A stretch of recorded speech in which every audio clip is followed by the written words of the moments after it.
Let's start with what might be one of the most unsettling paradoxes in all of finance. The defining characteristic of a Ponzi scheme is that its very success is an absolute guarantee that you and everyone involved will eventually lose everything. We're going to dive deep into this because those steady, reliable payments that feel so good, they aren't proof of success. They are the mathematical proof of a catastrophic failure just waiting to happen. Just let that sink in for a second.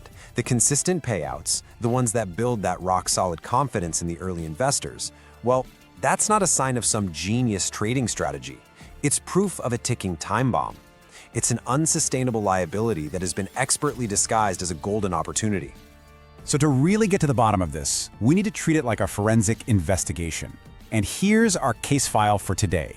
First, we're going to dissect that core success-failure paradox. Then, we'll look at the lure of the guarantee.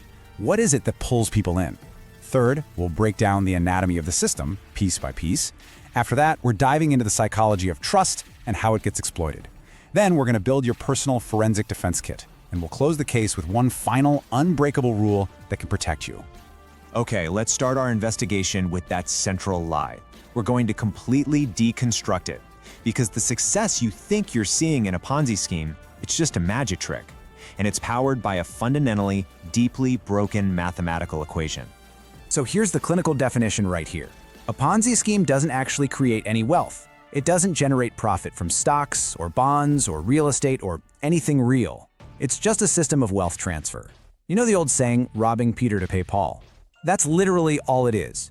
It takes money from new investors to pay the earlier ones. And the critical part you have to understand is that eventually you just run out of new Peters. And when you do, the entire house of cards comes crashing down. So you might be asking, if the math is that simple, why on earth do so many smart people fall for it? Well, to really understand this crime, we have to understand the environment where it thrives. These schemes don't just exploit a math problem, they are genius at exploiting our deepest human desires. It all comes down to the promise of a guarantee in a world that feels anything but certain. You see, the people who run these things are masters of behavioral psychology. They weaponize that universal desire we all have for security, for high guaranteed returns, especially when the market is all over the place and people are just looking for a safe haven. And they exploit this really powerful cognitive bias. Essentially, when we see consistent, positive payouts hitting our bank account, our brain's rational due diligence part, it just gets bypassed. We start judging the strategy purely on the positive outcome we're seeing, and that feeling of success completely overrides any need for actual proof. All right, now that we understand the psychological bait on the hook, let's put the system itself under the microscope.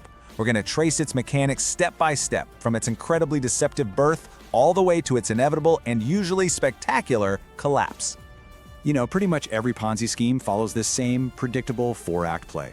It always starts with a charismatic leader and some kind of secret, exclusive, maybe complex strategy. That's the initiation. Then comes the grooming phase. This is where those crucial early payments build a solid foundation of trust. And that trust is the fuel for the escalation, where the scheme has to grow exponentially just to survive. And then finally, the collapse. That's when the simple math that was always there in the background finally catches up, and the flow of new money just can't support the promised payouts anymore. Right here. This isolates the single most important moment in the entire fraud, the grooming phase. Those first few payments, they are everything. They are not a return on your investment. They are the investment the scammer is making in you, in securing your absolute, unquestioning trust. They're designed to feel so real, so reliable, that the thought of questioning where the money comes from never even crosses your mind. This isn't profit, this is the mechanism of the trap being set. And here's where we can see that fatal flaw in action. Let's just say a scammer promises a 10% monthly return, right? To pay the first 10 investors their profit, they might only need the money from one brand new investor. But to pay those now 11 investors next month, they need more, and then more. The need for new money doesn't grow in a straight line, it grows exponentially. You really quickly go from needing 10 new people to needing 100, then 1,000, then 10,000. The model is mathematically doomed from the minute it starts. It's just a matter of when it falls apart. And this is the twisted genius of the whole deception. The scheme doesn't need a huge marketing budget. Why? Because it weaponizes the incredible power of social proof. As soon as those early investors are groomed, as soon as they're receiving their profits, the manipulation completely flips. They become the scheme's best, most passionate salespeople. They tell their friends, their family, their colleagues at work, and their enthusiasm is genuine. It's based on real money they see hitting their account. And that's way more convincing than any advertisement could ever be. They become the unwitting agents of the fraud. At this stage, the whole operation is no longer about some fictional, secret investment strategy. This right here is the psychological choke point. The entire enterprise now becomes a full-time job focused on only two things: recruitment and concealment. The number one priority is bringing in new money at all costs, and, just as importantly, creating fake statements and documents to keep the existing investors happy and quiet. The system isn't running on investments anymore. It's running on pure deception. So those mechanics we just broke down, they only work because they are built on a bedrock of manipulated trust. This isn't just a math problem. It's a profound attack on human psychology. The whole scheme weaponizes our natural instincts for connection and social trust and turns them against us. Think about it this way. Rational financial due diligence has a very clear checklist, right? You verify the firm is registered, you analyze the strategy, you assess the risk, you demand transparency. But the scammer uses these powerful emotional triggers to make you just ignore that checklist. They hijack social proof. Hey, if my trusted friend is in on this, it must be safe. They create that powerful learned trust habit with those regular payments. They trigger your fear of missing out or FOMO. And they even apply reciprocity pressure. Look, I've made you all this money. The least you can do is bring in your friends. And more often than not, these emotional triggers are just way more powerful than logic. This idea of a learned trust habit is so incredibly important to understand. It's basically a form of behavioral conditioning. Every single time a payment hits your account, it's a positive reinforcement. Your brain learns to associate this investment with pleasure, with security. So after a few cycles of this, the simple act of receiving cash becomes the only proof you need. It feels so real and so good that you actually become resistant, sometimes even hostile, to anyone on the outside who questions it. The habit of trust has been successfully installed in your brain. Okay, we have dissected the anatomy and the psychology of this fraud. Now we're going to turn from analysis to action.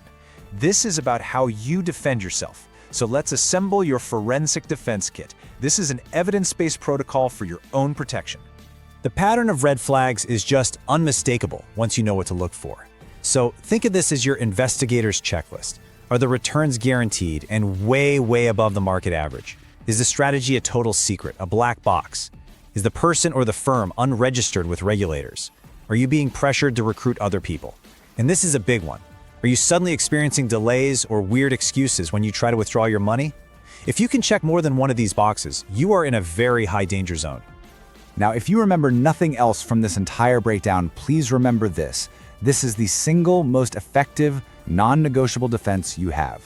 Before you invest a single penny, you have to verify that the person and the firm are registered with the proper regulatory bodies like the SEC. It's a simple, free check you can do online in minutes. Legitimate advisors are required by law to be registered. Fraudsters almost never are. This one step is like a powerful firewall that will protect you from the vast majority of these schemes. But what if you're already in one and you're just now spotting these red flags? Okay, here is your emergency protocol. The absolute moment you experience friction, an excuse, a delay, any kind of story, you must immediately request your full principal back. Not just the profits, everything. Do not accept stories about market conditions or paperwork delays. Be firm. And if they refuse or you confirm it's a fraud, you need to report it immediately to the authorities. Time is absolutely critical. And that brings us to our conclusion as we close this case file. After dissecting the math, the mechanics, and the psychology, this entire complex deception really boils down to one powerful strategic principle that you can carry with you forever. This is the ultimate takeaway. Real investing involves risk. It involves ups and downs. Anyone who promises you all of the upside of high returns with none of the downside is not a genius. They are selling you a mathematical lie. The promise of a guarantee is the single biggest red flag in the entire financial world. Remember that, and you'll have the most powerful defense there is against this devastating kind of fraud.